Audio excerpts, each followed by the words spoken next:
Bowl games, the only postseason college football knew for over 100 years. A smorgasbord of sponsored games matching teams from different conferences and stadiums all across America and beyond for one last hurrah. Today, bowl games are an obligation reluctantly fulfilled by mediocre teams. But before the college football playoff, when independence dotted the landscape, and conferences were small regional fiefdoms, televised games were rare, and the national championship was more myth than reality, bowl game invites were one of the greatest honors a team could receive, a chance to make a little money for the athletic department and play another region's top team for bragging rights in front of a huge crowd, and later in front of the whole country on a nationally televised broadcast. And for a while, that was good enough. 41-yard line, McMahon all the way back in his own 46, throwing for the end zone. Receivers are there, defenders are there. It is in the end zone. Who has the ball?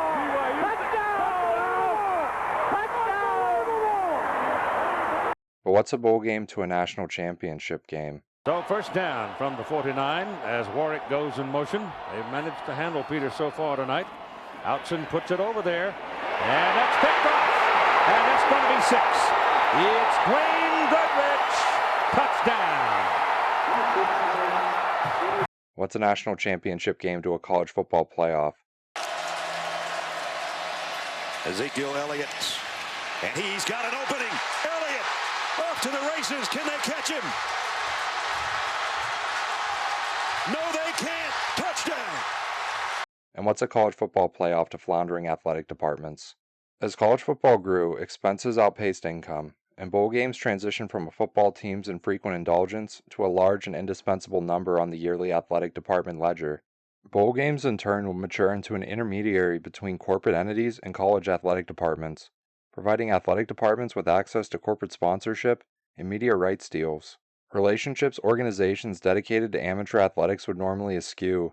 The money bowl games and their corporate partners offered wasn't free, and college football's dependence on bowl game stakeholders and their money would firmly steer the development of college football's structure, its championship, and even its relationship with its governing bodies, until bigger money subsumed bowl games and reduced them to sports network holiday schedule filler. But this process started with just a simple exhibition game after a parade. This simple exhibition, the first bowl game, was played in 1902 and was named the Tournament East-West Football Game. Part of the Tournament of Roses, the game was played at Tournament Park between the University of Michigan and Stanford University. The game was so lopsided that Stanford forfeited the game with 8 minutes left, leaving the final score 49-0. The Tournament of Roses Association thought that this scoring discrepancy would be unappealing and replaced the football game with a charity race the following year. The Rose Bowl, as it would become to be known, would not return until 1916 and would be played annually thereafter. The revived Rose Bowl would match a Pacific Coast Conference team, the predecessor to the modern-day Pac-12, against one of the best college teams from the eastern half of the United States, with 2 deviations occurring on account of World War I, when the Rose Bowl contestants were 2 military-based teams. Post-World War I, the maturing Rose Bowl will be fraught with hiccups becoming of an amateur national event, like in 1922 when Washington and Jefferson could only travel 11 players across the country from Pennsylvania to California, and 1 player fell ill with pneumonia on the trip. Fortunately, another Washington and Jefferson player had previously stowed away on their train to give them the 11 men necessary to field a team for the Rose Bowl, allowing the Presidents to tie Cal 0-0. Regardless, the Rose Bowl's gate receipts would continue to grow even through the Great Depression, and playing in the Rose Bowl would be seen as a prestigious achievement for most football teams. But the Rose Bowl would still face difficulties. Sometimes there were issues with locating a team to play the Pacific Coast Conference representative. For Eastern teams, it could cost more than $20,000 to fund the transportation, lodging, and equipment for a team to compete. Then there were universities that were morally opposed to postseason contests, as some felt postseason games were professionalizing the sport and exploiting the players. Some of the most prominent opponents were the Big Three, Harvard, Princeton, and Yale, universities that had consistently fielded top teams since college football's inception and well into the 1930s. At one point in 1933, Tim Mayer offered his professional New York Giants to play Stanford when there was trouble locating an Eastern representative. But accusations of professionalism and exploitation couldn't completely stop the growth of the bowl industry. The Rose Bowl had written a playbook on how to run a profitable bowl game that would remain unchanged for many years. First, attract a good local team that would generate interest from the local populace.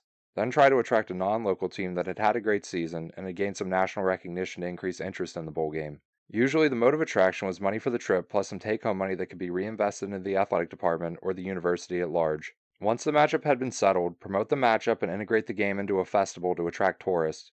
The Rose Bowl's success was not lost on would-be promoters across the country, and the bowl industry would experience rapid growth in the 1930s. The Orange Bowl and the Sugar Bowl would play their first games in 1935.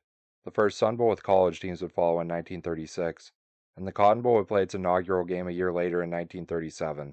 These new bowls, along with other new postseason contests, led to calls that there were too many bowls, and there probably were. Other games like the Dust Bowl, the Feast of the Sun, and the Chocolate Bowl would be played around this time but would not survive. The bowls that did survive would see their businesses grow quickly. For instance, the Cotton Bowl grossed only $40,000 in its first year, but the following year its gross would quadruple to $160,000. Just as the other bowls were starting to find their footing, the Rose Bowl would find itself embroiled in the professionalization and exploitation debate. Post-World War I, the University of Pittsburgh football team was one of the major Eastern powers, playing in 4 Rose Bowls in 9 years, and were a favorite to receive an invitation for the 1938 edition, as they were again one of the best teams in the East. The Panthers preemptively denied the Rose Bowl invitation and invitations to other postseason games, and there were reports that the players had made demands for their Rose Bowl participation, asking for somewhere between $100 and $200 per player for spending money, that the whole team of 60 men travel for the game, instead of a more typical travel squad of around 30 men, and that the team receive a 2-week vacation after the game. The players would deny making these demands, stating that they had no desire to make the arduous trip to the coast again since they had played in the Rose Bowl the previous year. But the reports of the demands would have a lasting impact on college football. Before the reports of Pitt's players making demands, the relationship between bowl games and universities was low-key. Bowls paying universities for their football team's participation may have been mentioned, but it was a touchy subject, something written in passing, as did not ignite the debate about the virtues and drawbacks of overemphasizing college football. But the accusations leveled at Pitt's football team would lead to charges against Pitt's administration in the court of public opinion. Charges of misleading the fine young men of the Pitt football team and exploiting them for financial gain. Acknowledging these issues also meant acknowledging the Rose Bowl's $50,000 payout, and other payouts as an immutable part of college football, and college football's ever-tightening relationship with bowl games. A relationship that would become inexorably intertwined when the Southwest Conference purchased the rights to the Cotton Bowl Classic in 1940.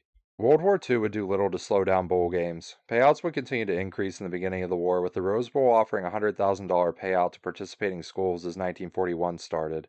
Other bowls would also pay large sums, with the Sugar Bowl offering $75,000 per team, the Cotton Bowl $50,000, and the Orange Bowl $35,000. The following year, the U.S. Army demanded the cancellation of the Rose Bowl because of the threat of a Japanese attack on the Rose Bowl's festivities, but the Rose Bowl would go on and be moved to Durham, North Carolina. Meanwhile, the Sugar Bowl was planning a seating expansion once the steel shortage ended. Along with these plans came payouts and criticisms that the bowl games were not doing enough for the war effort, sans the East-West Shrine Bowl, which was an all-star game dedicated to raising money for crippled children. Despite these challenges and criticisms, bowl payouts would remain steady through the remainder of the war and in the post-war years. And in 1946, the Rose Bowl entered into a contract with the Big Nine, the predecessor to the modern-day Big Ten, to be the exclusive Eastern partner for future Rose Bowls. The Pacific Coast Conference had always had a representative in the Rose Bowl, but this agreement meant that the 2 Rose Bowl teams would always come from the same 2 conferences, guaranteeing both conferences their share of the Rose Bowl's ever-growing $100,000 per team payout. The Big Nine had extra motivation, as they saw the exclusive contract as a tool to lock Southern teams out of the Rose Bowl's large payouts, which the Big Nine felt was used for immoral recruiting. The granddaddy of them all electing for an exclusive relationship with 2 conferences was a consequential change for the sport of college football, but a demographic shift was coming that would cause seismic changes in higher education. After the surrender of Nazi Germany and Japan, America rapidly demobilized, and most of the soldiers occupying territories in Europe and the Far East returned home. Wanting to avoid the pitfalls of previous demobilizations, Congress passed the Servicemen's Readjustment Act in 1944, or the first GI Bill. The GI Bill provided various benefits to reintegrate veterans back into civilian society, like offering low-interest financing for mortgages and business loans, $20 of unemployment pay, and $500 in tuition payments and a living stipend for veterans wanting to pursue vocational training or a college degree. Government-funded tuition for veterans would lead to an enormous surge in enrollment in colleges and universities across the country and increased interest in collegiate extracurricular activities, and these trends were not lost on would-be promoters. The following years were a post-war bowl boom, resulting in a glut of bowls, with more than 50 bowls being played in 1948, around 40 of which were of the traditional postseason variety, and 20 of these were played on New Year's Day in 1949. Most of these bowls would not have current FBS teams as participants, and were often planned and executed by dubious promoters. The NCAA would launch an investigation the following week, concluding that of the 50 bowls played, only 3 bowls, The Rose Bowl, the Cotton Bowl, and the Glass Bowl were run by an NCAA member or conference. The investigation also revealed bowls were usually only paying 40% of their gross receipts to the participating teams, and were spending as much as 20 to 30% on marketing of the game. Many of these bowls would disappear on their own because of financial failures. Some, like the Gator Bowl and the Tangerine Bowl, now the Citrus Bowl, would stand the test of time. In 1951, the NCAA would rule that 75% of a bowl game's gross must go to the participating teams. This ruling caused issues for even established bowls like the Sugar Bowl and the Orange Bowl, resulting in the NCAA creating an exception allowing bowl games to retain another 20% for stadium improvements and retiring related bonds. Despite these setbacks, the major bowls would remain strong, with the Orange Bowl paying out $92,000 per team, the Sugar Bowl $126,000, the Rose Bowl $290,000, and the Cotton Bowl $125,000. But some moral panic had set in among schools and conferences that felt football was being overemphasized. The Big Seven, the predecessor to the Big Eight, instituted a bowl game ban for conference members after the 1951 season, but the most consequential ban was enacted by the Southern Conference. The Southern Conference had banned bowls at the start of the 1951 season, and despite this ban, Southern Conference members Clemson and the University of Maryland accepted bowl bids to the Gator Bowl and the Sugar Bowl. As a result, Clemson and Maryland would keep all of their bowl payout money for themselves and would be banned from Southern Conference play in 1952. Clemson and Maryland would respond by playing Independence and SEC teams in 1952 and would leave the Southern Conference, along with 5 other members to form the Atlantic Coastal Conference in 1953. These conferences banning bowls would be a small bump in the road. There were still plenty of Independence, Southwest Conference, and SEC teams willing and able to play in bowl games, along with the 7 teams that left to form the ACC, which constituted the bulk of the Southern Conference's football prowess. But the Big Seven and Southern Conference officials had defended the sanctity of amateur athletics and college football by purging their conferences of corruption from bowl games. But it was a victory for morals that became a moral victory. Too little, too late. Bowl games were about to become too financially lucrative to be banned and ignored. On New Year's Day 1952, NBC took a chance on broadcasting the Rose Bowl nationally. It was the first Rose Bowl game nationally broadcast on television and the second college football game. The broadcast was a resounding success, placing 10th in the Nielsen ratings, and the other networks took notice. The following year, ABC would produce a national television and radio broadcast for the Sugar Bowl, and CBS would pay $62,500 to do the same for the Orange Bowl. NBC would also purchase the Cotton Bowl's broadcast rights for $90,000 as a lead-in for the Rose Bowl, who received a whopping $500,000 for its broadcast, surpassing the expected $400,000 in gate receipts. This discrepancy in media value between the Rose Bowl and the 3 other bowls arose because even in the 50s, the Rose Bowl was still considered the most prestigious bowl, and had proof of concept from its pioneering broadcast the previous year. But the most valuable thing about the Rose Bowl was its uncontested time slot. The Sugar Bowl, the Orange Bowl, and the Cotton Bowl were all on at the same time, 2 p.m. New Year's Day, competing against each other for viewers if there was any competition in a media market. In 1953, there were only 4 national or aspiring national television stations, NBC, CBS, ABC, and the Dumont Network, and due to a 4-year government-initiated moratorium on new television stations from 1948 to 1952, even residents of large metro areas were lucky if they received a strong signal for 2 networks. Other options for New Year's Day afternoon entertainment were radio broadcasts of the less prestigious bowls. Unable to land a large national television broadcast, the Gator Bowl would also be played at 2 p.m. on New Year's Day, and would receive a national radio broadcast from Mutual Broadcasting System, one of the big 4 national radio networks. But the Gator Bowl only received $750 for the broadcast. Other bowls like the Salad Bowl and the Sun Bowl were relegated to regional radio coverage only, which paid even less. The Salad Bowl received $350 for its broadcast, and some bowls didn't even receive regional radio coverage and thus no money for their media rights. But the money being made at the top of the bowl industry was sufficient reason for former bowl prohibitionists to re-examine their bowl bans. The Southern Conference would repeal its bowl ban in 1953 when they allowed West Virginia to play in the 1954 Sugar Bowl.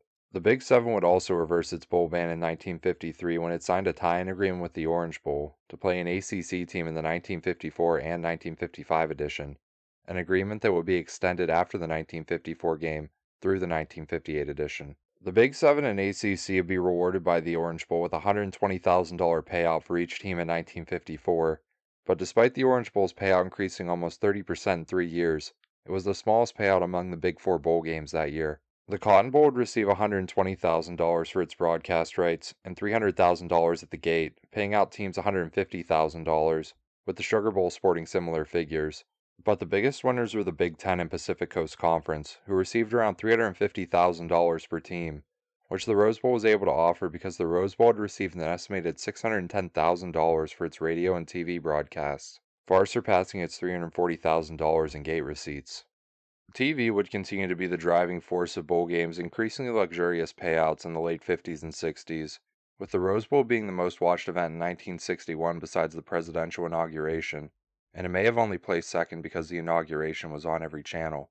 Promoters and charitable organizations would try and cash in on television broadcasts, reminiscent of the bowl boom after World War II, with more bowls starting in the 50s and 60s like the Mercy Bowl, the Christian Bowl, the Aviation Bowl, and the Gotham Bowl. But few of these would survive more than their first few years. Almost all of these games would be played earlier in December instead of during the traditional New Year's Eve, New Year's Day bowl bonanza to avoid competition with the Big Four bowls. Promoters would struggle to find TV coverage as they could only sell to 3 networks following Dumont ceasing operations in 1956, leaving only NBC, ABC, and CBS, who already had more established bowls in their inventory. Compounding this lack of television time was poor gate receipts, leaving many of these bowls defunct. Others that were able to draw a good crowd and get a television slot could survive longer. CBS's Blue Bonnet Bowl was able to make a 20-year run. Another game, the Peach Bowl, would beat the odds and thrive, becoming a New Year's Six Bowl.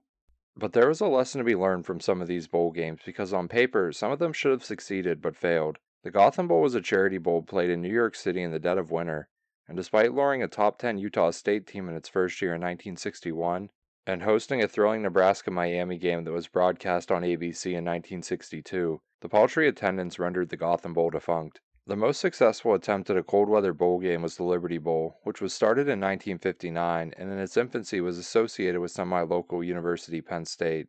In its first year, it was broadcast on NBC at 1 p.m., and despite luring number 10 Alabama with promises of a payout between $150,000 and $250,000 to play number 12 Penn State, the attendance figures disappointed, with only 36,211 people attending, well below the 50,000 expected and the 40,000 break-even point. The following years would show that there was little appetite for anything but the best matchups in the cold Philadelphia winter, and attendance figures would drop to 16,624 when Penn State played Oregon in 1960. Attendance would fall further to 8,309 in 1963, and after a one-year move to Atlantic City in 1964 that provided similar attendance figures, promoters gave up on the northeastern location and moved the Liberty Bowl to Memphis in 1965. The first Liberty Bowl in Memphis matched Auburn and Ole Miss, and despite both being unranked, 38,605 people attended the game, breaking the Liberty Bowl attendance record set by the inaugural game. The contribution of the Liberty Bowl was the importance of location, persistent attempts to make northern bowls a part of the landscape, failures in the region, and the Liberty Bowl's relocation demonstrated people wouldn't travel to and attend bowl games in the cold weather. Locating bowls in warmer areas was just more profitable, and television alone couldn't make a bowl viable, leading to the abandonment of the cold bowl concept for many years. A hard-earned lesson, but the experimentation was not limited to upstart bowls in the mid-Atlantic. The established bowl games with decades of stability also began experimenting around this time, adjusting their business models trying to maximize revenues. After the 1958 edition, the Orange Bowl Committee ended its relationship with the ACC, replacing the ACC champion with an at-large opponent after failing to sign a tie-in contract with the SEC for their champion. The move would pay off monetarily, with the Orange Bowl's payout skyrocketing to $180,000 per team for the 1961 edition, the second highest payout that year. The other bowls would see modest increases, sans the Rose Bowl, whose television money had dropped, possibly due to instability plaguing its traditional tie-ins. The Pacific Coast Conference would disband in the summer of 1959 due to a pay-for-play scandal, which temporarily left the Rose Bowl without one of its tie-ins.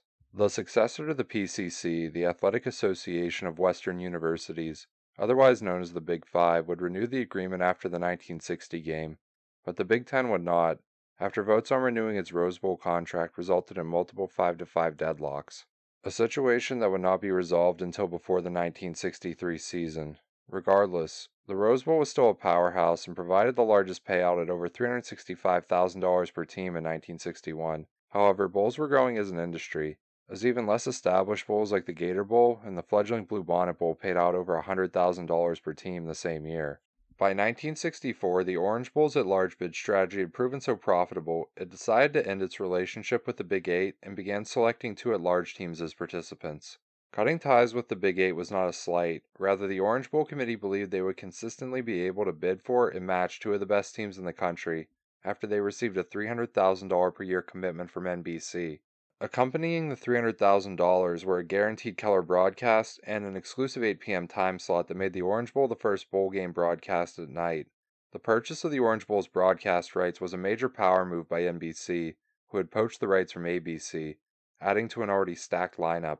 NBC's 1965 New Year's Day lineup would be the Sugar Bowl at 2 p.m., the Rose Bowl at 5 p.m., and the Orange Bowl at 8 p.m. And the latter two-thirds of this lineup would constitute the cornerstone of NBC's New Year's Day programming for the next 30 years. ABC would later poach the Sugar Bowl's rights from NBC, and from the 1970 edition onwards, the Sugar Bowl would be the centerpiece of ABC's New Year's Day schedule, while the Cotton Bowl had firmly been entrenched as the highlight of CBS's January 1st schedule since 1958. In response to bowl game committees emboldened by the perpetually growing monetary investment from television networks, conferences would slowly adopt laissez-faire policies to stay competitive. Since the post-war period, there have been two major philosophies. The first, followed by the ACC, Big Eight, Big Ten, and Pacific Coast Conference, was a one-bowl policy. Only one team from the conference could go to a bowl game, usually the conference champion. But the Big Eight, the Big Ten, and the Pacific Coast Conference also had rules preventing teams from going to bowls 2 years in a row, a policy known as the no-repeat rule that meant sometimes the second-best team would represent the conference. The original rationale behind policies like the no-repeat rule and one bowl rule was to prevent oversaturation and dilution, to find a balance for a conference and its constituent teams, and minimize competitive advantages. Limiting bowl appearances helped maintain a competitive balance, as a school that appeared in a bowl game every year would have a monetary advantage gained from bowl payouts that could be reinvested into the program for better facilities and coaching. Additionally, there was a national cachet after appearing in a bowl game and being broadcast nationally on television that could be leveraged into a recruiting advantage. From a marketing perspective, the no-repeat rule prevented brand fatigue by stopping a dominant team from being nationally broadcast in a bowl game every year. Similarly, the one bowl policy aimed to maintain the significance of a bowl game by limiting a conference's exposure to just one bowl game, ensuring all of the newspaper and television coverage be focused on a conference champion's bowl appearance. In turn, bowl committees would leverage the exclusive relationship between the conference and bowl game when advertising the matchup and selling a bowl game's television rights to a network. Bowls affiliated with a one bowl conference could guarantee they would have the only team from a conference participating in a postseason bowl, and there was a strong chance the matchup would be between two conference champions, which was appealing to television networks and their advertisers. The ACC would be forced to drop their one bowl policy after the Orange Bowl did not renew their contract in 1958. The Big Eight would drop the no-repeat rule in 1957, prior to renewing its Orange Bowl contract. And after allowing multiple exceptions to their own one bowl policy, the Big Eight would drop the one bowl rule in 1964 when its Orange Bowl tie-in lapsed. After the Pacific Coast Conference disbanded in 1959, its successor organizations would not reinstitute the no-repeat rule. The Big Ten would be the final holdout among major conferences, not abandoning the no-repeat rule until 1972. The one bowl policy remained viable far longer for the Big Ten and the Pacific Coast Conference, as the Rose Bowl was the granddaddy of them all economically, regularly selling 90,000 plus tickets, maintaining the most lucrative TV contract with NBC, and owning the coveted 5 p.m. time slot Eastern Time on New Year's Day, resulting in two very well compensated and satiated conference partners. Additionally, the geographic footprints and revenue sharing policies of the Big Ten and PCC and its successors didn't lend themselves to profitable bowl trips elsewhere. Besides the Liberty Bowl and the Rose Bowl, every other established bowl game was in Texas or deep in the Southeast, and every mile traveled cut into the profits from the bowl game and could possibly lead to monetary loss for the participating team. The only team to play in a non-Rose Bowl postseason game from either the Big Ten or the PCC lineage after World War II was in 1948 when Oregon went undefeated in conference play and received special dispensation from the PCC to play in the Cotton Bowl after losing its Rose Bowl bid to an undefeated Cal team. Oregon would play SMU in the Cotton Bowl and lose, but received almost $109,000 that they were under no obligation to split with the rest of the conference, unlike Cal. The second philosophy was a multi-bowl policy. The Southwest Conference allowed teams not invited to the Cotton Bowl to pursue other bids, but the SEC had been the most aggressive since the immediate post-war period, sending as many teams to bowl games as possible to maximize payouts. The reason for maximizing payouts was it benefited the conference as a whole, as every conference had a policy for dividing bowl payouts, and more bowl games meant more money for the conference and its members, even if a member didn't make a bowl. This was to partially handicap teams that made the bowl, and to improve the financial fortunes of teams that rarely made bowls. Some conferences' bowl revenue sharing policies were simple and maximized utility for the whole conference. The Big Ten's policy in the early 50s, after signing its exclusive contract with the Rose Bowl, deducted expenses for the participating team, then divided the remainder into 12 parts. The participating team got 2 shares, the conference office got 1 share, and the remaining 9 teams received 1 share each. The Pacific Coast Conference policy around this time was a flat amount for the participating team with $2,000 for travel expenses. The conference office would receive $25,000, and the remainder was divided equally among all the conference members, including the bowl team. Following the collapse of the Pacific Coast Conference and the voting deadlock that suspended the Big Ten's official association with the Rose Bowl for a few years, the Big Ten and PCC successors would initiate a revenue split that paid their conference office's expenses and the participating team's travel expenses, after which the remaining money would be distributed equally among all conference members, participating or not. In the post-war period, the Big Seven would deduct 20% of the first $100,000 and 1% of every $5,000 after the first $100,000 from a member's bowl compensation, but adopted an equal distribution model like the Big Ten and the Pac-8 when it signed its exclusive contract with the Orange Bowl. After the Orange Bowl ended its association with the Big 8, it adopted a policy that paid a basic allowance plus air mile expenses one way for the participating team, with the remainder of the money being divided equally among members. The ACC's rules dictated that the participating team kept 50% of a bowl payout. The other 50% would be divided with the conference office and the ACC's members. The conference office would deduct 12.5% of the payout, and the remaining 37.5% would be divided equally among all conference members. In the post-war period, the Southwest Conference would take 25% of a member's bowl payout, but would revamp its bowl revenue distribution model in the early 50s to include a $10,000 deduction for expenses and a travel deduction of $20 per mile. After these deductions were made, the competing team would receive 30% of the payout, and the conference office, along with each conference member, would receive a 10% share. But this model proved unsustainable as Southwest Conference members began to play in bowl games other than the conference-owned Cotton Bowl with greater regularity. The mileage deduction for the Orange Bowl could be as high as $40,000 for some teams, which would make an Orange Bowl bid significantly more profitable than playing in the Cotton Bowl. As a result, in 1953, the Southwest Conference removed the mileage deduction, reduced the expense deduction to $2,000, and capped the participating bowl team's share at $60,000, which would be increased to $100,000 by 1971. The remainder of the payout would go to the conference, and after conference expenses were paid, each team would receive an equal share of the remaining money, including the participating team. The most complex bowl revenue division was the perennially bowl-bound SEC. In 1955, the SEC required 25% of bowl profits to be paid to the conference, and set a max profit of $85,000 for a bowl team. Anything not used by the conference office from the 25% disbursement or over the $85,000 limit would be distributed to the other teams, which was fine for bowls with large payouts, but SEC teams had become fixtures in smaller bowls like the Gator Bowl, whose payout was significantly smaller. To encourage members to continue to accept bids to lower paying bowls, the conference devised a tier system that divided bowl revenue into brackets to make smaller bowls more profitable for members.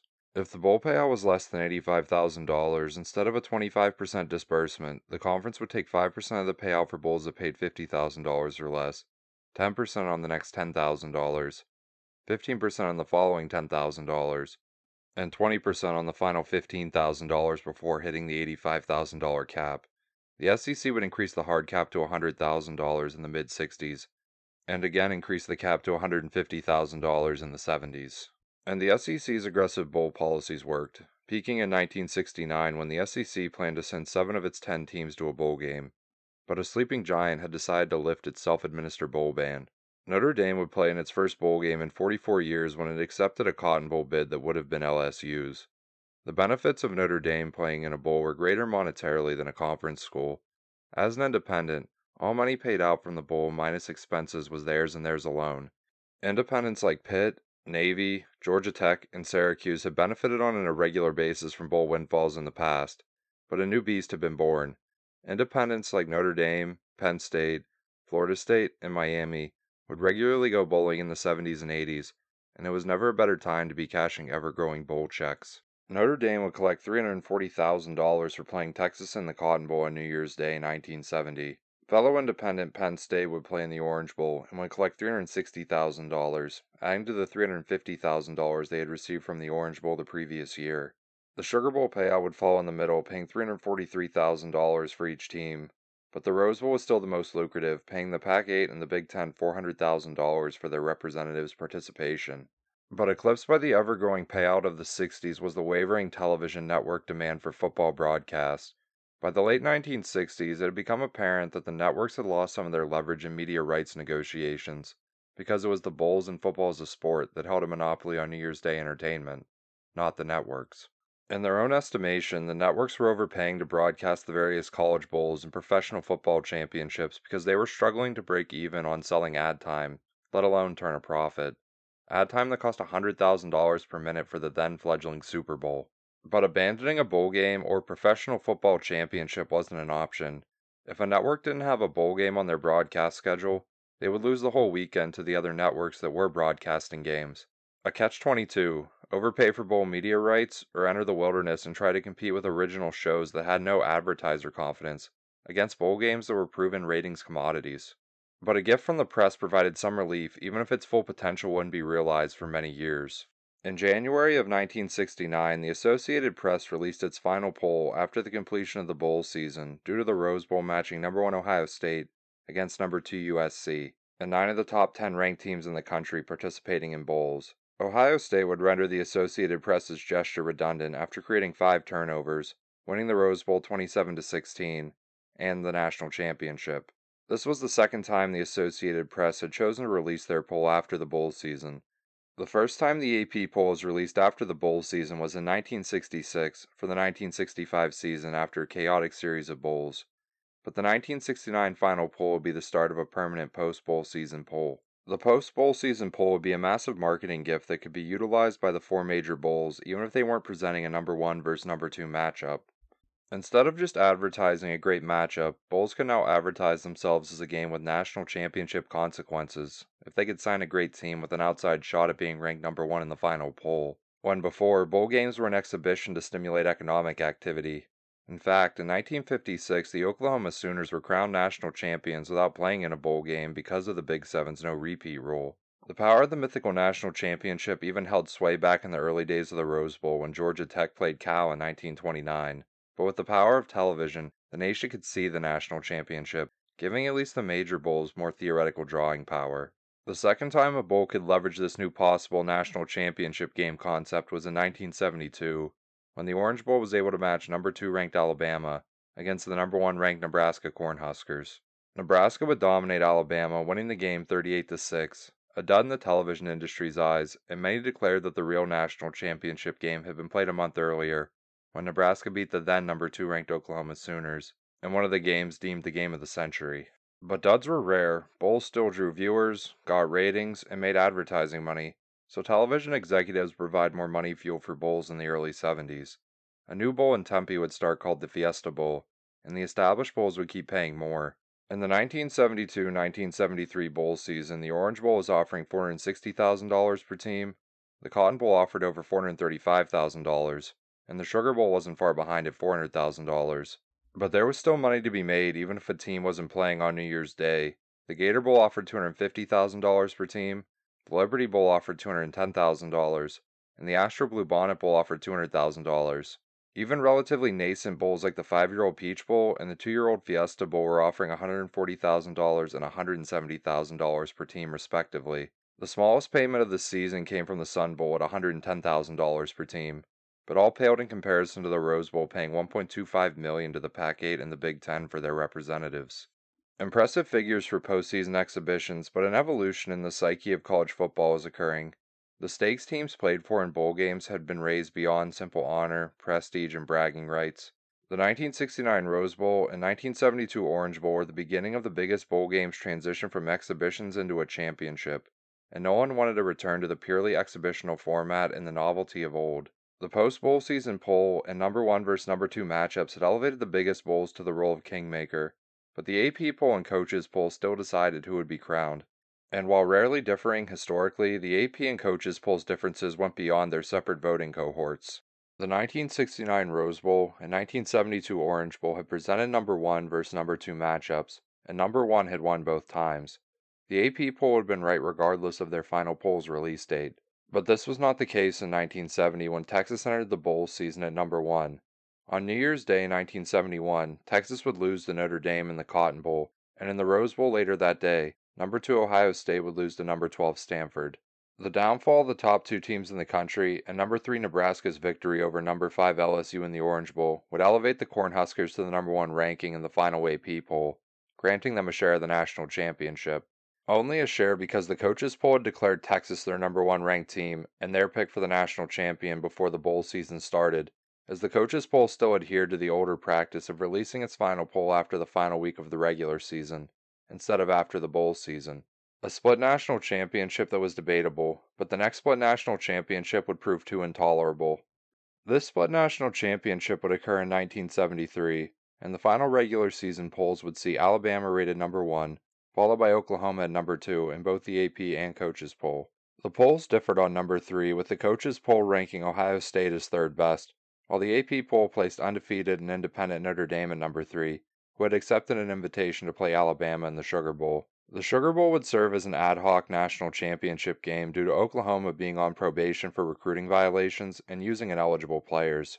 Notre Dame would win a close-fought game 24-23 in one of the sport's many classics, and in the final AP poll would be elevated to the number 1 ranking.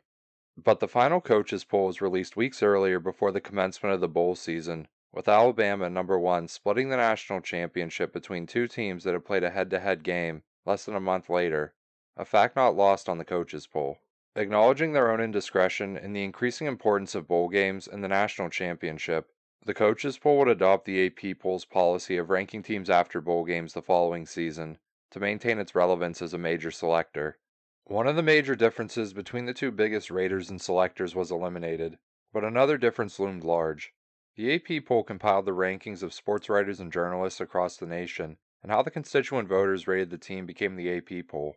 Regardless of eligibility for televised games, conference championships, or postseason bowl games, the coaches poll as a matter of policy did not rank teams on probation, regardless of how good the probated team was. This last major difference between the polls and its national championship implications would become evident before the 1974 season even started. Oklahoma would be ranked number 1 in the preseason AP poll, but would drop to number 3 after its opening game, before returning to number 1 in the middle of November, all the while remaining unranked in the coaches poll and ineligible for a bowl game due to their probation. The coaches poll would have undefeated Alabama ranked number 1, followed by Ohio State, Michigan, and USC. Alabama would play Notre Dame in a very close Orange Bowl, but would lose after a failed comeback.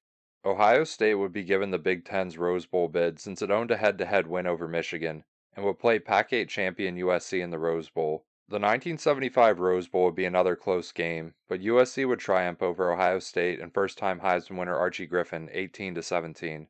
In the first ever coaches poll rankings released after the bowl season, USC would be ranked number 1 and gained a share of the national championship. The AP poll voted to leave Oklahoma at number 1 as the only undefeated team in the country, splitting the national championship for the second year in a row. The selectors had failed, an economic asset was being squandered, and a desire to bypass the selectors and let the teams decide the champion on the field soon took hold in the national consciousness. The fans were tired of missing the best matchups and different selectors picking different champions. The schools, the bowl games, and the television networks were leaving money on the table without presenting a national championship game every year. But what was required to present an annual national championship would require a complete restructuring of the bowl system that bowls were unwilling to undergo. There had been early calls for a playoff in 1968, which received little support, but a formal call for a playoff and a national championship game that would run parallel to most bowl games was made in April 1975 at an emergency NCAA convention by LSU athletic director Carl Maddox, who proposed an 8-team tournament concocted by former NC State coach Earl Edwards. The quarterfinals of the playoffs would be played in the first week of December, the semifinals a few days before Christmas, and the national championship game after January 8th. Maddox and Edwards' proposal led to the creation of the College Football Championship Feasibility Committee in July of 1975 to evaluate the practicality and the implementation of a Division I football playoff. The committee was headed by longtime Temple athletic director Ernie Casale, and the committee lineup counted acclaimed coaches like Darrell Royal of Texas, John McKay of USC, and Nebraska's Bob Devaney among their ranks, along with 13 other members consisting of various faculty representatives and athletic directors. The news of an exploratory committee prompted other less formal proposals like renowned Michigan coach Bo Schembechler's Super Game, a one-off national championship game played after the traditional bowl games matching the number 1 and number 2 teams. Houston millionaire Joseph Conte would even offer to finance his own almost identical proposal, guaranteeing $500,000 to each team and $200,000 to the NCAA for a post-bowl national championship game at the New Orleans Superdome. Conte estimated the gross would be around $5 million and would be a game that would, quote, make the Super Bowl take a back seat. All of these concepts presented an existential threat to bowl games by ending their monopoly of college football's postseason, replacing their monopoly with a national championship game and possibly an accompanying playoff, both likely administered by the NCAA. At best, under a plan like Schembechler's or Conte's, bowl games could serve as an audition for the national championship game, greatly reducing their importance. Under Maddox's plan, bowls would likely be deprived of the best and most marketable teams, since they were not included in the playoff bracket or in the national championship selection process, reducing bowl games to their most basic form, an exhibition. Exhibitions overshadowed by games with bigger stakes. Whatever national championship plan was implemented, it would hurt the prestige and bottom line of bowl games, and for some major players, protecting the bowl industry's bottom line was a necessity. By October 1975, the Feasibility Committee would vote on proposing a 2-team and 4-team post-bowl playoff. The vote would be 8-4 with 5 absentee members not voting. The proposals met staunch resistance from the SEC, Pac-8, and Big Ten, with 3 of the 4 no votes cast by committee members affiliated with these 3 conferences. Resistance from these conferences was born from monetary self-interest, as they were the largest beneficiaries of the old bowl system. The SEC continued to be the most prolific participant in bowl games, sending around 5 teams bowling every year, and the Rose Bowl was still a gold mine for the Pac-8 and Big Ten, a gold mine that could be supplemented with payouts from other bowls due to changes a few months before the playoff vote.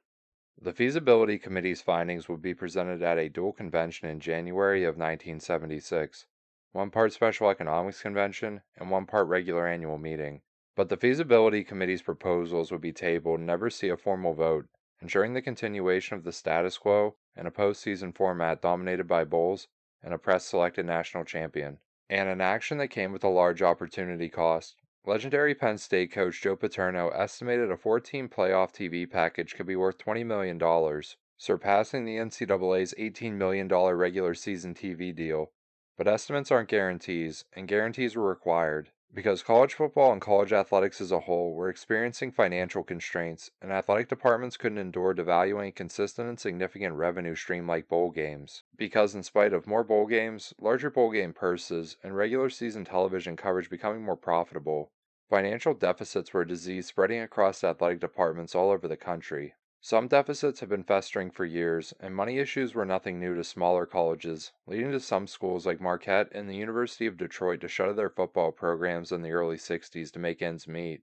But by 1971, the NCAA estimated about 66% of its members' athletic departments were operating at a deficit.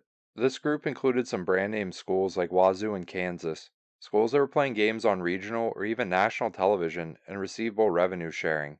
Football was cited as a particularly large cost, and between 1963 and 1973, 41 schools dropped football as a varsity sport. The situation became so untenable that the Pac-8 and the Big Ten finally abandoned the one bowl policy, ending the exclusive aspect of their relationship with the Rose Bowl in 1975. The same year, the estimated percentage of athletic departments suffering from financial shortfalls had grown to 80% of the NCAA's entire membership of 700 institutions. Everyone accepted there was a problem, but what that problem was a matter of perspective. On the macroeconomic level, issues beyond the scope of any university employee were plaguing most of the Western world. The United States was amidst a recession caused by changes in the international monetary exchange system, the oil crisis in 1973, and a concurrent steel crisis, which culminated in a stock market crash and bear market that lasted 2 years. For the general populace, these issues manifested as stagflation, low economic growth, high unemployment, and high inflation, and universities were not insulated from these broader economic issues. Inside the university bubble, inflated expenses were eating an increasing amount of a stagnant pie. For instance, a flight for the Michigan State football team to the University of Illinois cost $7,600 in 1972, and by 1975 the same trip cost $13,600. This trend in expenses created a dilemma for athletic departments. At most athletic departments, the only revenue-generating sports were football and basketball, but at the same time, the largest expenditure of an athletic department was the football team, creating a quandary of cut the football team and lower expenses while investing savings in another sport, usually basketball, or allow the football team to continue to generate revenue and make cuts across the rest of the athletic department. Compounding increased expenses from inflation was the passage of Title IX in 1972. Title IX allotted 3 years for all federally funded institutions to comply with its rules and regulations concerning opportunities for women. This included funding women's facilities and sports teams and offering the same number of scholarships for women as men, which could theoretically double the expenses of an athletic department without generating any significant extra revenue. The response to deficits varied by institution. Some schools continued the trend of the 1960s and cut their football teams, amongst other athletic programs. The American Football Coaches Association proposed austerity measures, like reducing the size of travel squads to cut travel expenses, limit official visits and other recruiting expenditures, limit the number of coaches, and just reduce the number of football scholarships, recommendations that some schools did adopt. Others waited to see if the Tower Amendment, an amendment to Title IX that would exempt revenue sports like football from Title IX compliance, would be ratified and reduce expenses from women's athletics. But the Tower Amendment would die in the Senate, and without relief on the horizon and facing a crisis of life and death, another larger special economics convention was called in August of 1975. All NCAA members wanted to act, but deciding what corrective action to take proved to be difficult.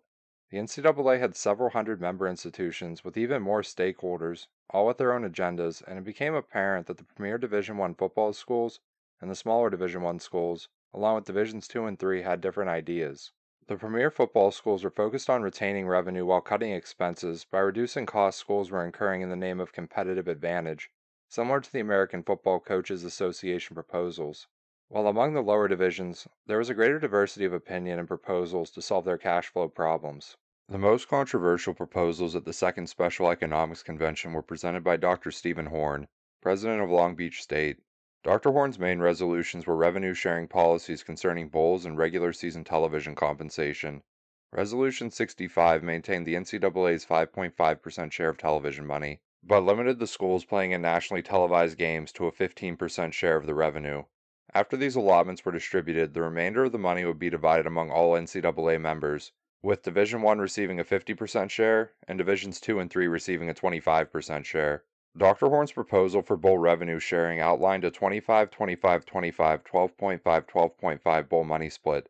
25% of the gross goes to the bowl, 25% to the participating school/conference, 25% divided among all Division I schools, 12.5 divided among all Division II schools, and 12.5 divided among all Division III schools.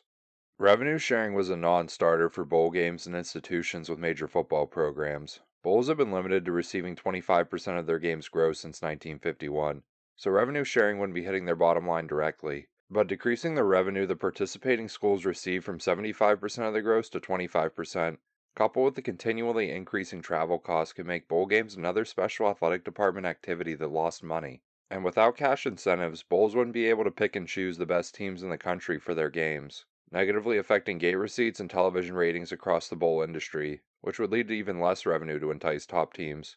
From a university perspective, football-centric athletic departments needed the revenue from bowls, and Dr. Horn's numbers didn't work for athletic departments dependent on bowl game payouts as a significant source of income.